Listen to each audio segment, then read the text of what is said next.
I love your Christmas lights. Oh, thank you. Hi, everyone. This is Danette, and you're on my channel, and I'm here with Kristy Belich.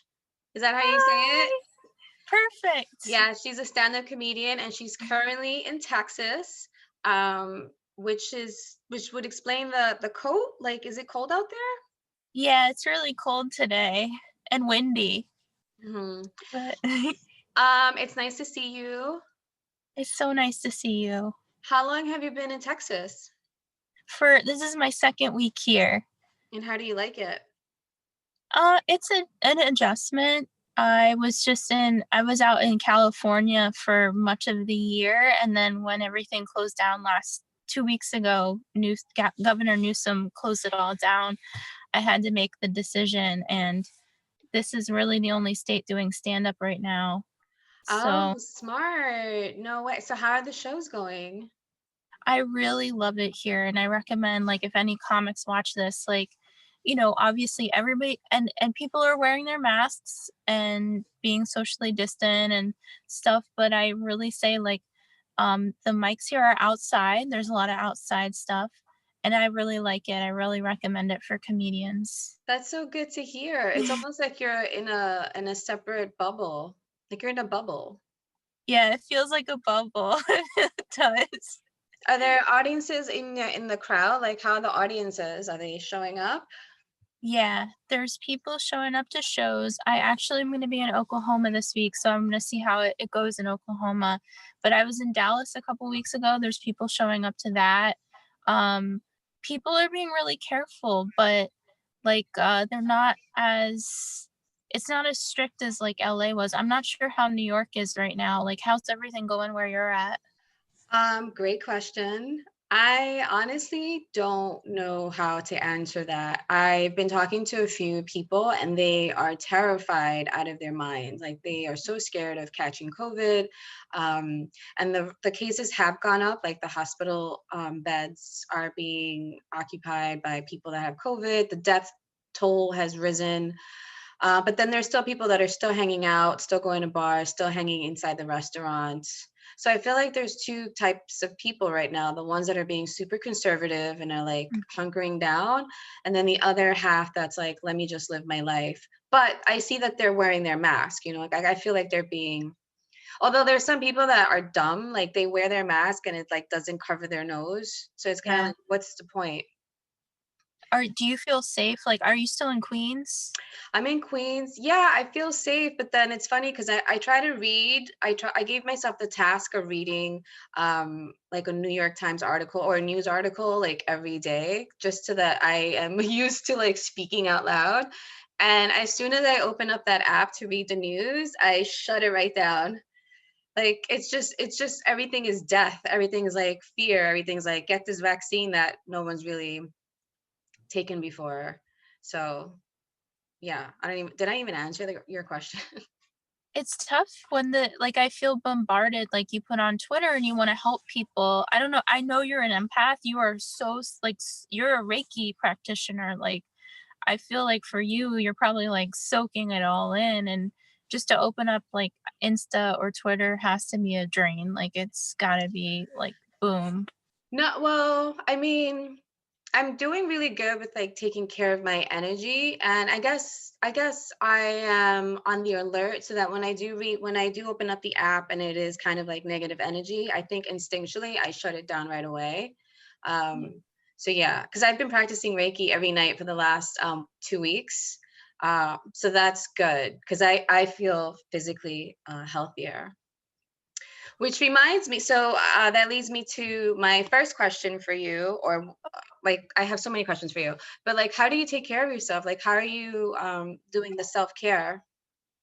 Well, I made a commitment after moving to Texas 2 weeks ago to start horseback riding again.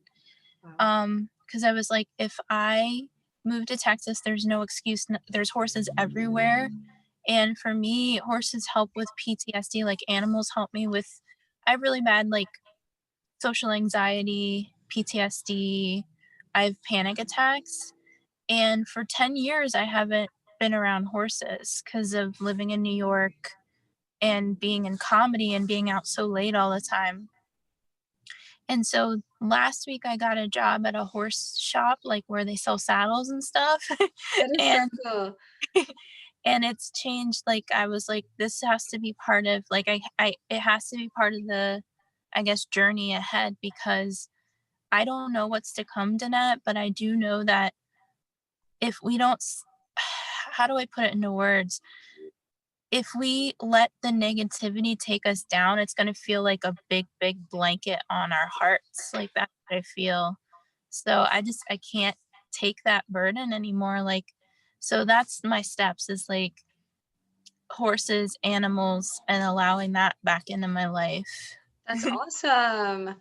That's really Uh, cool. How long have you had PTSD?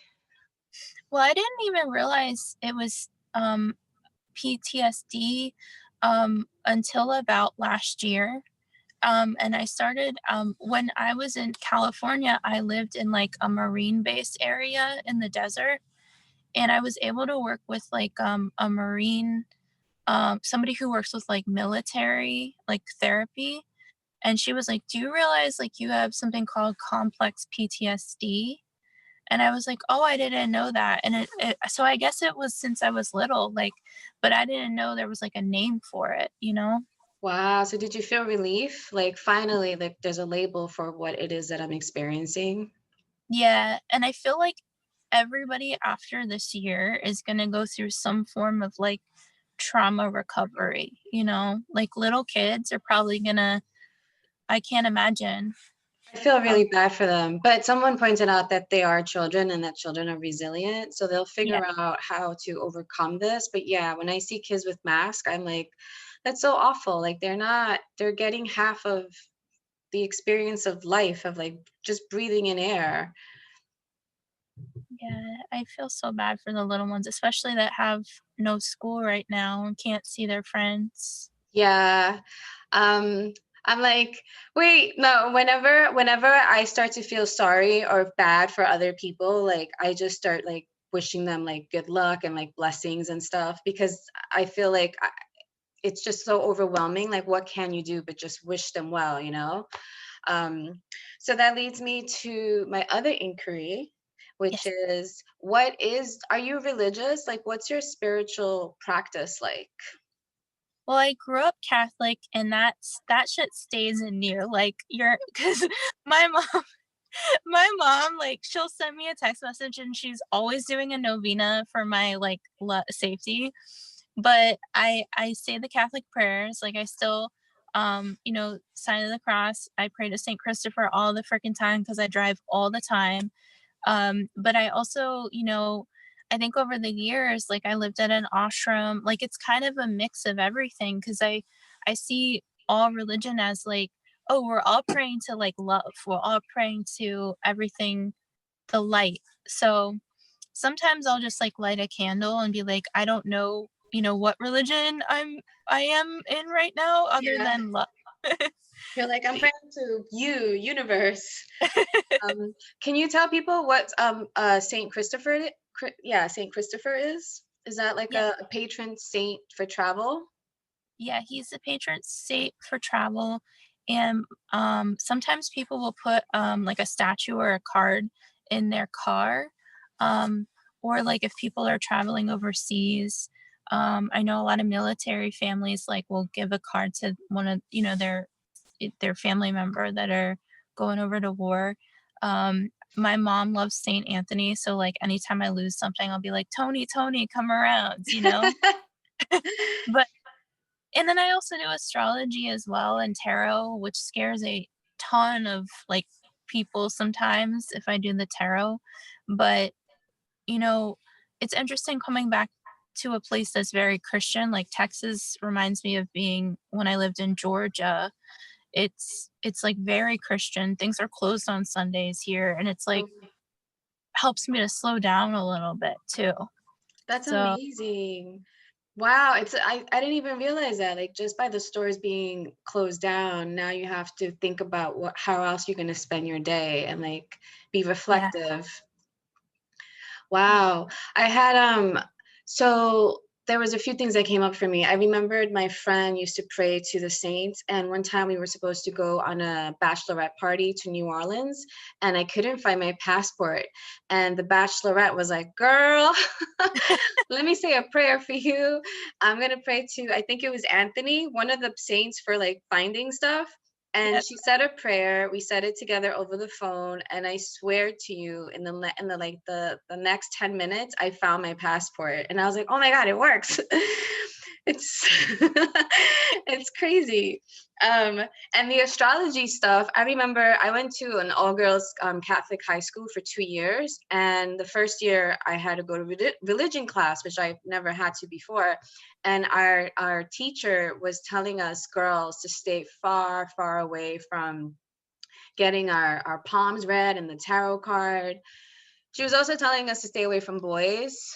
Um, but the tarot card ones was really scary because, well, we didn't listen. I remember that year me and my best friend went to the village and we got our cards read, and then my friend got told really bad news, and that fucked her up for like probably ever.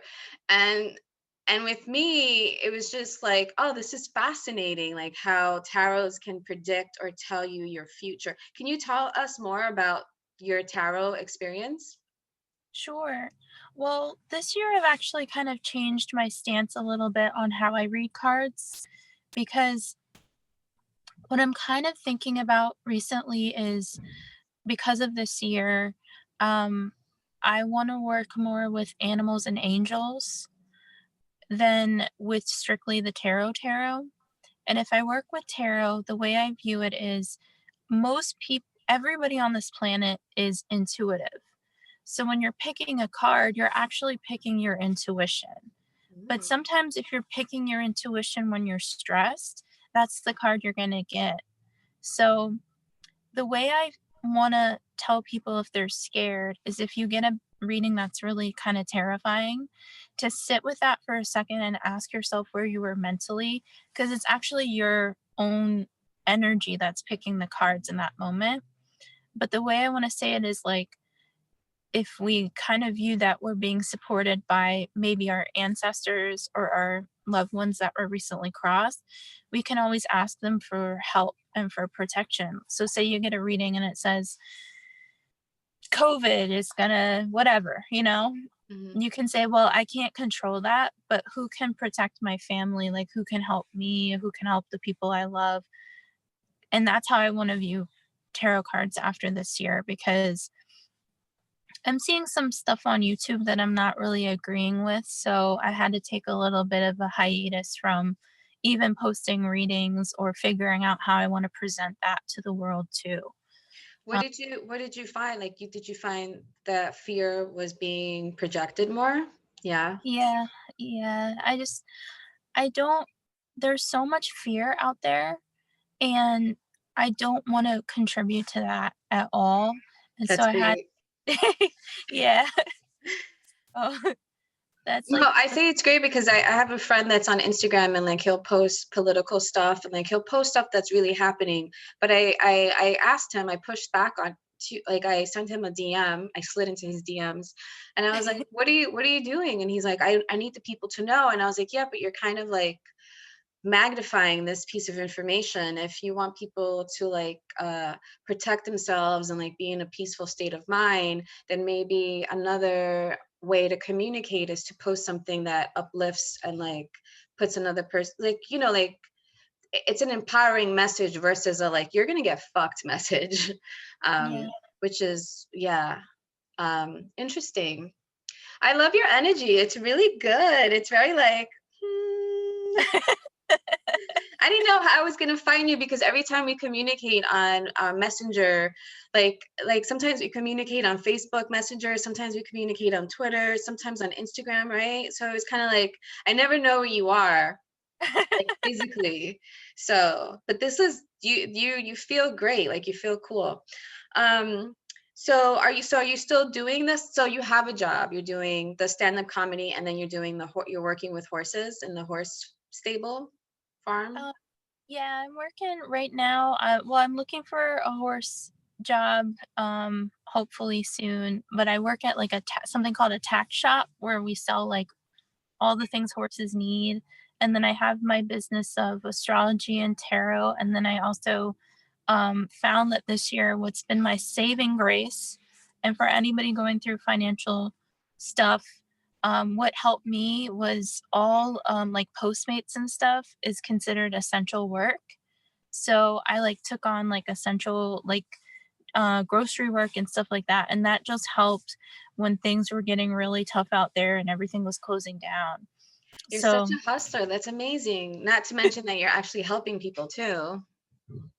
I like it. I like the delivery stuff because I don't know, like I've been able to see a lot of different parts of like California and now Texas. And obviously like I have like separate bags, I wear my mask, I have my sprays, all this stuff. But yeah. Anyone like get some crazy groceries that you were like, what? Well, you know what's a weird adjustment is like in Texas, it's just a lot of cigarettes that I'm delivering. And I'm like, a lot of people, it's just a new, like, what is okay? And it's just, I guess, the norm is just like a pack of cigarette deliveries. Like, that's what I get a lot of down here. That's weird. I don't really meet a lot of that's a good thing for me. Like I don't really meet I actually was by a smoker today. But I don't it's not really popular in New York, smokers. Do you see it in Texas when you're driving around that people yeah? Well, Yeah, a lot of delivery. Wow. So what part of I'm sorry if you've already told me. What part of Texas are you in? I'm in Austin, which is kind of like central Texas. Yeah, have I been to Austin? No, I've been to Denver. No, is that no, that's Colorado. Uh I've been to Texas. I've been to Elm, Deep Elm. Have you been there? I'm not sure. It's such a big state. Like I'm just getting used to all these little like towns and like it's huge. Yeah. Um Interesting. And then so you mentioned your mom earlier. So are you one of the questions I had for you was family related and it's one it I was curious if you were close with your family. um yes and no. Um I think that cuz I don't know if we've talked since, but about a year ago in February 18th of 2019, my dad got heart surgery. And it was like it was fairly unexpected, but nobody told me about it. So, because I was a comic, I didn't have a very I had a rift with my family. And ever since my dad's surgery, like it's not that we've gotten closer, but like more respectful of a family towards one another. And that's also part of the healing process is like, I started out my career as a scientist. They wanted me to be a doctor, and I went a completely different direction, and it caused a rift between my parents and I. So it's been repairing every year, but prayer, I guess, is one thing that does help. Like, it helps bring my mom and I together. And this last year, especially, like, I haven't seen them in person, but we've been talking more on the phone and stuff. That's So, good. Right? yeah. Cuz it's, like it's a pandemic and you kind of get to yeah, connect with them. That's so you were supposed to be a science wait, were you a scientist? Back Yeah. up. You are a Yeah. scientist. Wait, so what did you study in college? I actually was a double major in college. I studied I wanted to be a veterinary surgeon for horses. That Um is so amazing. Okay, sorry. I'm like connecting the dots. and so I did a lot of internships, and then politics came into my life when this really hot guy in college asked me to join the debate team.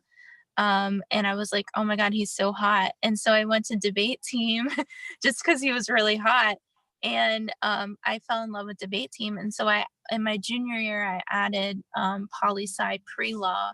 And so I did the double with pre-med and pre-law.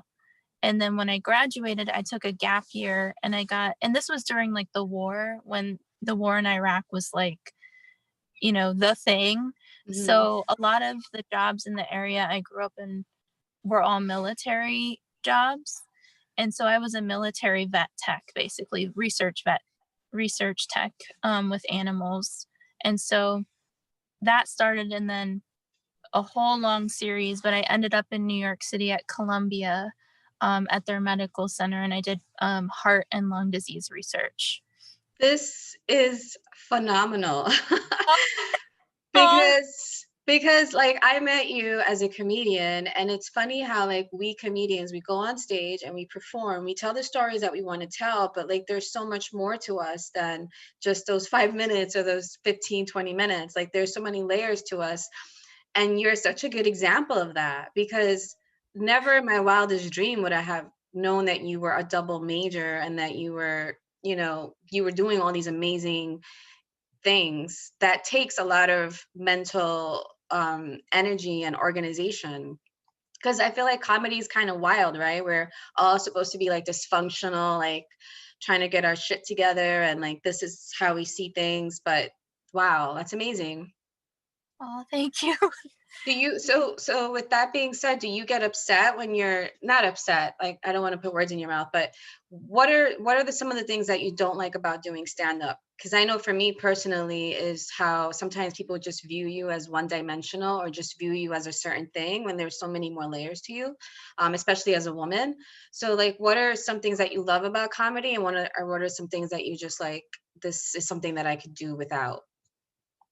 Well, you know what I struggled with the first, because I've been a comic. It would be 7 years, but I had to take a year off. And the reason I got into comedy was because of suicidal thoughts, like obsessive suicidal thoughts. Um, what I actually think it was, Danette, and I can't say, I'm not a doctor, but I what I can say is I honestly think it was CTE. I don't know specifically if it was CTE, but here's what I've gathered. Our brains change around the age of 26, 27, 28, and that's around the time that everything fell apart. And my brain, I couldn't get past my brain. Um, and then what I realized, like with comedy, what I do like is that I was able to talk it out to a room of people. What I don't like, and this is something that is a stigma, and I think it is, you have to be in some sort of lack or poverty in order to be funny, or in order to thrive and stand up. And I don't want to settle for that anymore, because I don't think that, especially women, we're already going through obstacles already.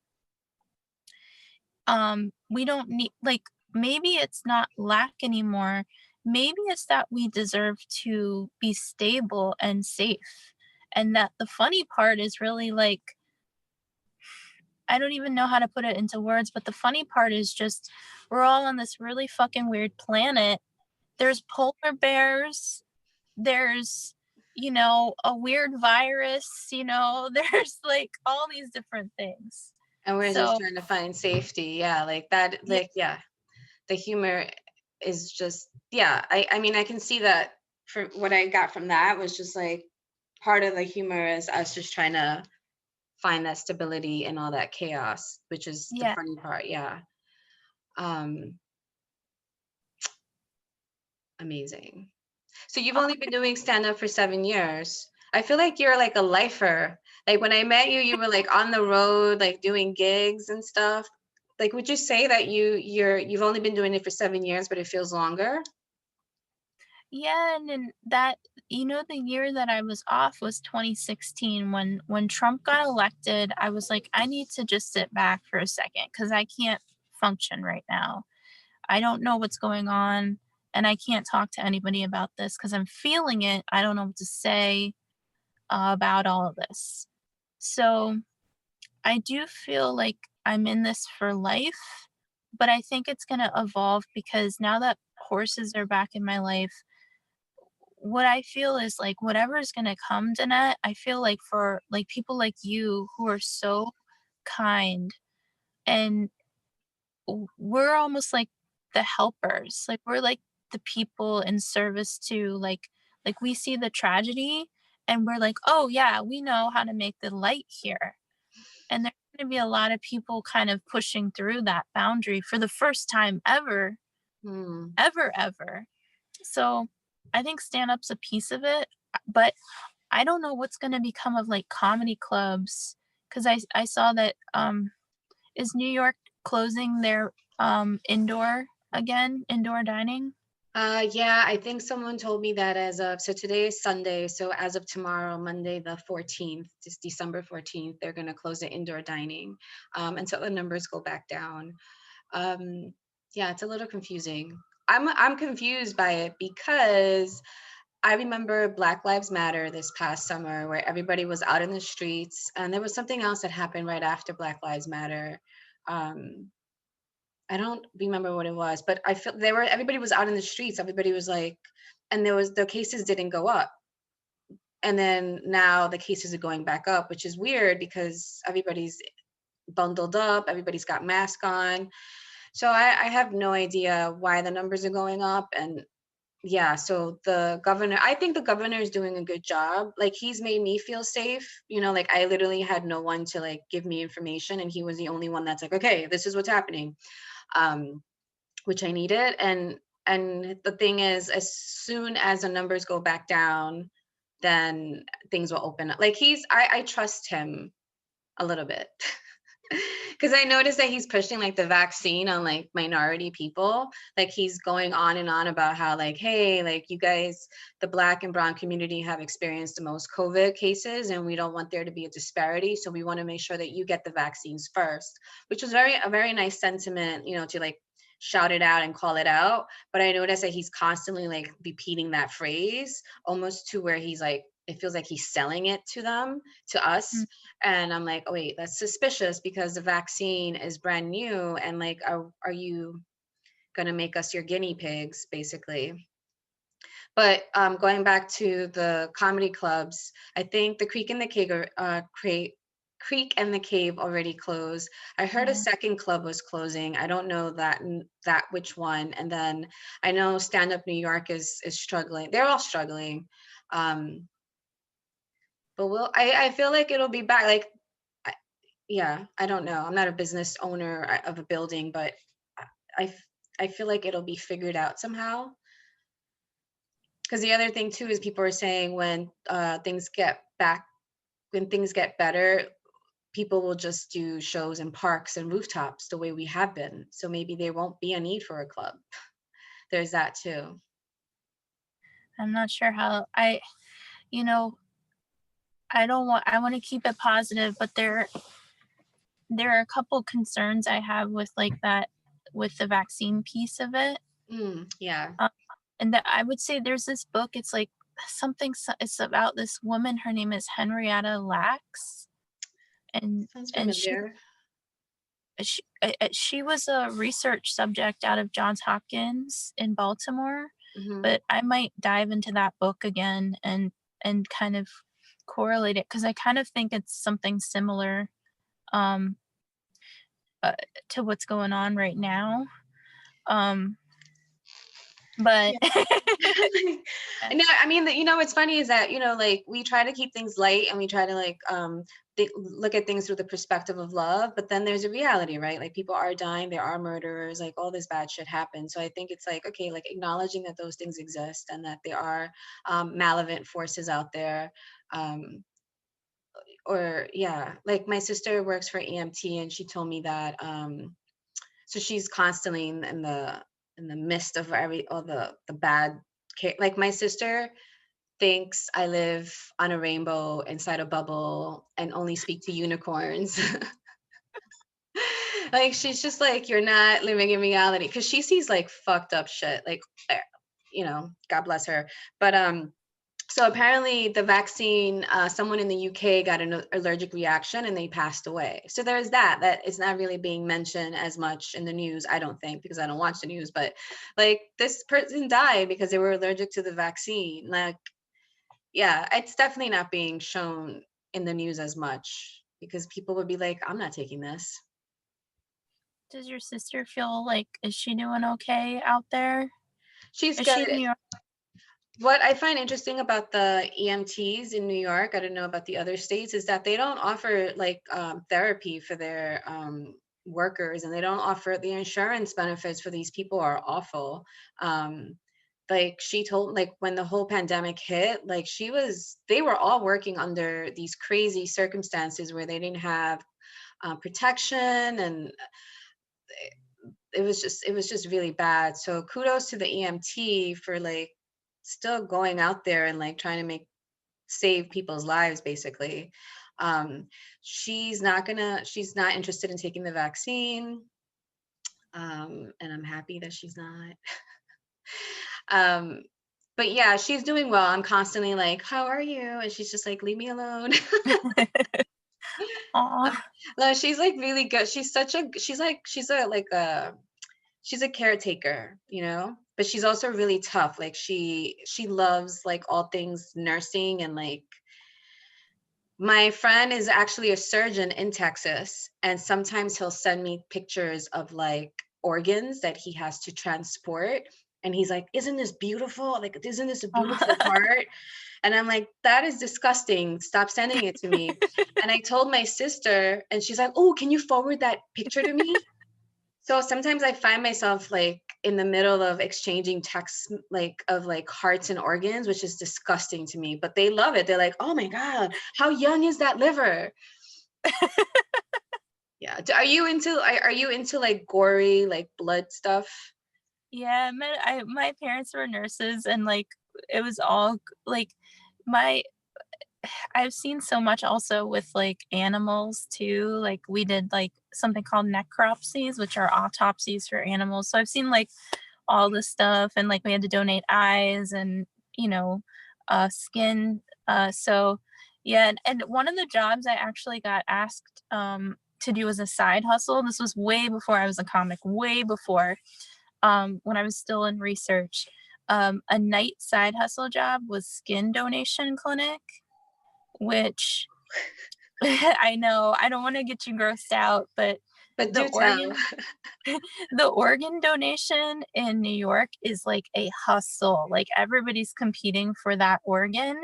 But for skin graft organs, it's a hustle. So they have like radios, and if they hear like a scan like of a car crash and somebody's like about to die, it's almost like Christmas for like it's a whole other world and a whole other mindset. So yeah, they were like, "Are you good?" I didn't take it because of that. I was like, on an ethical scale, I can't do that because I don't feel thirsty for somebody's skin like Right. in that way. But it's interesting how what they have to do to trick themselves. Like they figure out a way to deal with it, right? Like yeah, because my sister, she told me one time that, I don't know if I should share. It was just dark. It was fucked. And I was just like, I'm gonna go bake cupcakes now. Like, yeah, because I'm the kind of person that you can give me any negative fucked up story, and I will find the silver lining. like always. It's a coping mechanism. Um, but it's funny because when I share those things with my sister, she's like, nope. like, like that's not how the world works, Danette. Do you have any siblings? No, it's me. You're It's just an me, only. but I just found out that Lauren. Do you know who that is? mm-mm. She's the Fox News anchor that everybody Oh, hates. yeah. She's an only child, which I thought was interesting. I was like, oh shit. But I think it made sense to me why she's so tough and like so like aggressive, because it's kind of like she's preserving space, like whatever. But so you're an only child. That's interesting. Do you have cousins your age that are, yeah. Yeah, I have some cousins. I honestly like there's a whole family like question that I have about like this gets into like theory about the nuclear family in the United States, but we are not I don't have a very close-knit family. So I think that's honestly why I'm a comic because that's where I found my family, to be quite honest. Yeah, I share that sentiment with you. I'm not really close with my mom, and I don't have a father. Like I've never met him. So during the holidays, it's a little bit tricky for me because I am comfortable being alone, like on a Thanksgiving day or Christmas day. Like over the years, I've spent that time alone, sometimes not by choice, but I've gotten used to it. And I recently told a friend how I thought because of the pandemic that more people were going to spend the holidays by themselves, and that finally I wouldn't have to hide the fact that I spent Thanksgiving by myself. And but that wasn't the case. Like I told a few people that I was by myself during Thanksgiving, and they were like, but why? Like they just felt like so bad for me, like they were playing a small violin for me, and I was just like, it's fine. And I remember I felt like people were feeling pity for me, which is like the worst. And I spoke to my therapist, who I seem to mention on every fucking Zoom call, but she was good. She said, you know, like you can tell people that you don't have a close relationship with your family, and that could be the end of the conversation. That's it. You could just say, oh, that's great that you have a relationship with your mom and your dad, but I'm not close with my family. And that's it. Like I don't have to explain the nuances and like what happened in 1988 and you know. Well, I wanted to ask, but because do you have like a feeling like you should though? Like, are you like me where you're like, oh, I long to have like a big family? Because I don't. Yeah. I think it's natural. Like when you are in a family, like when we are together with other comics that we feel safe with, like you feel safe, you feel supported, you feel loved. So I think it's natural to want a family because have that, you have those private jokes, those like people just accept you for who you are. It's like, oh, there's Kristy, or you know, with her long beautiful hair, or there's Kristy with her thoughts of horses, you know, like yeah, like it's I wish that I wish that I had a relationship with my mom, but that's not my truth, so I just have to deal with it. um yeah. Do you want to Skype on Christmas? Let's We can have a Skype Christmas. yeah, yeah, what are you doing for Christmas? Oh my god, it's like right there. Probably, I'm probably working on Christmas. I generally always, even since I was little, have taken all of the holiday schedules. So just to get those hours in and like the overtime. Smart, very smart. Oh my God, you know, you are such a great person to talk to because you have so many like you have so many layers. Like I feel like there was 100 things I can ask you about tarot, and there's 100 things I can, but we're gonna keep this short. I feel like there's something else I wanted to share with you. We did the tarots, so if people wanted to reach out to you for like a reading, you're still doing that, or you're not? Like you're still doing that? Yep, I'm doing readings. I think for 2021, what I'm gonna start to do, just because of my schedule, is recorded only. So I'm not gonna do phone. I'll do occasional phone, but I'll do recorded. So whoever wants their chart read, or if they want cards, I'll record a session on my little thing, and they'll have it for life. They'll have their recording, they'll have their pictures of their cards, everything. Um, and I prefer recordings too. So that's what I'm doing for next year.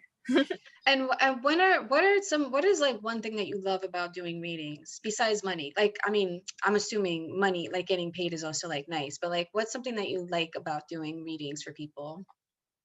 Well, the money part took me a long time to get used to. It took me a long time to be able to have the courage to charge for readings. Um, so I had to learn to actually like that part. To Um, receive, to but learn I, how to receive. yeah, but I love knowing that somebody, like for example, somebody had to put their animal down, and they came to me to talk with their animal. And about a few days later, they sent me a message just letting me know that it helped them so much to be able to do that. And that's why I do this, like just to help through those kind of moments. Nice, beautiful.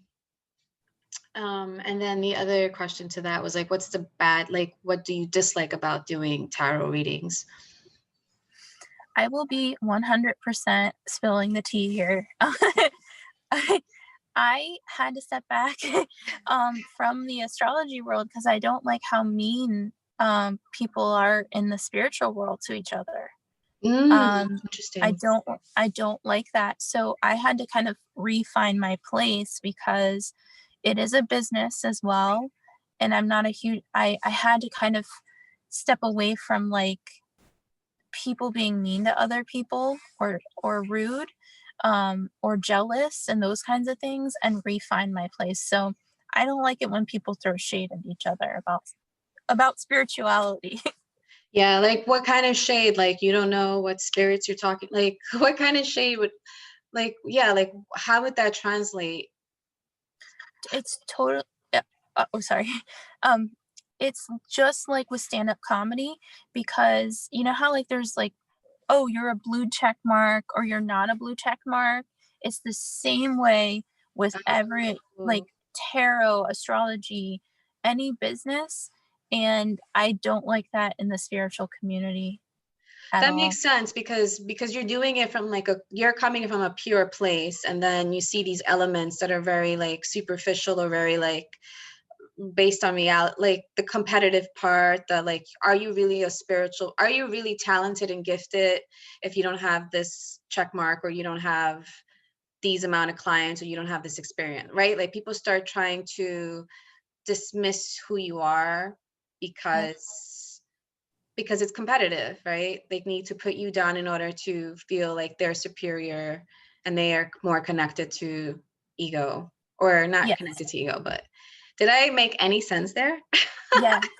You got it's on point. It's and that's why I step back sometimes and don't do readings because if I don't feel like I'm coming from a pure place, I'm not gonna lift a card for somebody going through struggles. Like I can't do that.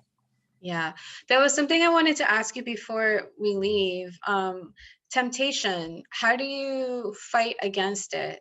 Like for anything, for like relationships, for like, dropping money like on an expensive coat or an expensive boots or like, because I know that this year like I've been paying down my debt, which is fucking amazing, but that's because I don't have to be outside spending money. I could just be at home making food and I don't have to worry about buying shit because I don't need any more stuff.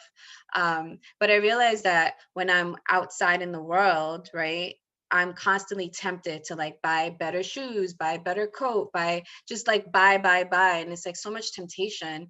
um so I wanted to ask you, like, how do you move through the world with so much temptation coming at us all the time?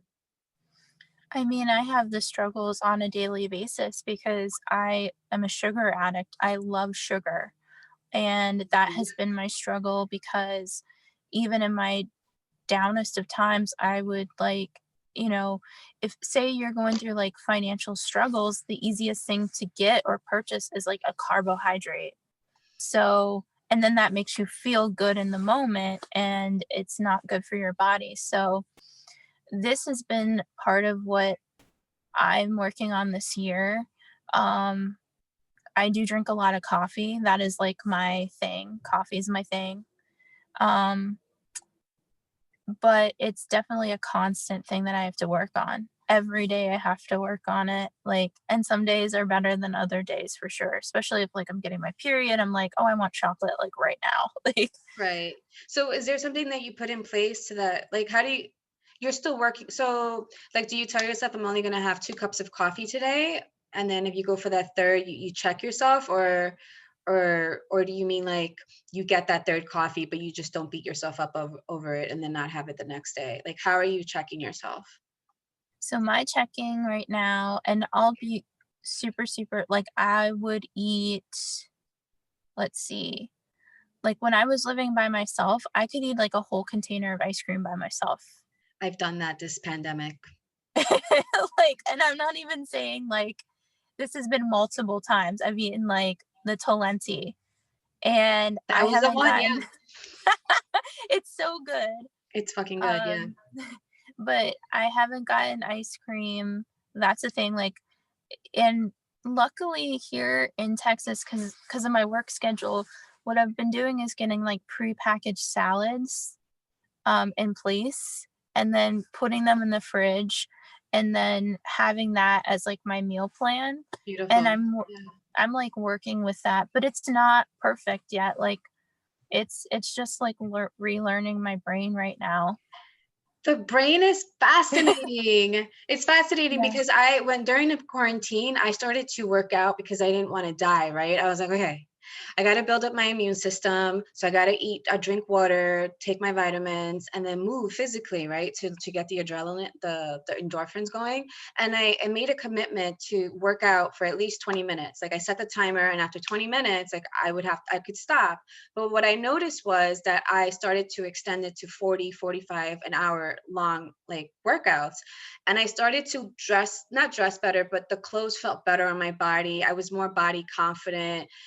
And then during the summer, I had a breakup and I started to rely on like sugar and cakes because I didn't realize Mhm. how good they make you feel. And then I noticed that the sugar really does weaken your mind because even though I would go like a day or three without eating like donuts or cake, which was like a fucking miracle, right? Like, wow, you didn't get that today. I didn't have the motivation to work out anymore. And I think that, yeah, the sugar affects how our minds function. Um, yeah, that was it. That was my discovery. Well, it's true. Like I love the sugar, and I don't know if this is too dark, but You're getting darker. It's like we're talking about sugar and like your aura it's is my turning black. darkness. It is my thing. Sugar is my thing. Where are So you going? Listen, I know. how come you're not as bright anymore? I I'm think it's sorry. because of I'll try and figure this out. There you But are. You're like let's you It was there like we go. such a good example of like what happens when you're on sugar. It's like you just develop shadows all over you. Well, Kristy, this was amazing. It's so good to see you. Wait, you're not going to be back in the light? Okay, fine. Um, Let's see. I don't know. I'm in a parking lot right now. the illusion has been broken. Um, well, thank you so much for doing this for me. I'm glad that you got we got to talk. It was nice seeing your beautiful face. You sound like you're in a good place. Good Oh, luck with thank you. everything. I hope to see you in New York soon, or maybe I'll go to Texas if you're still there. Like, hopefully, we'll get Yeah. to travel. Can you let people know where they can find, like, what's the best place for people to connect with you? I am on Instagram, Trust Your Glitter, Facebook and Twitter, Kristy Belich, and then I have a podcast. I get so nervous about interviews, but now that we did one, I would love to have you on. I get so nervous. Girl, Um, this was so like not perfect on my end, but it's like it has to be done, right? Because then otherwise, yeah, yeah. it's like I feel like it's not perfect and la da da, and it doesn't need to be perfect. Oh my god. Okay, so the Firewolf podcast that's on Spotify, iTunes, and Anchor. So yeah, I would love if y'all would check that out. What's it called? It's the Firewolf Ooh, I podcast. love the name, the Fire Wolf Podcast. Nice, very dope. Well, thank you so much. Have a blessed rest of the day and kisses.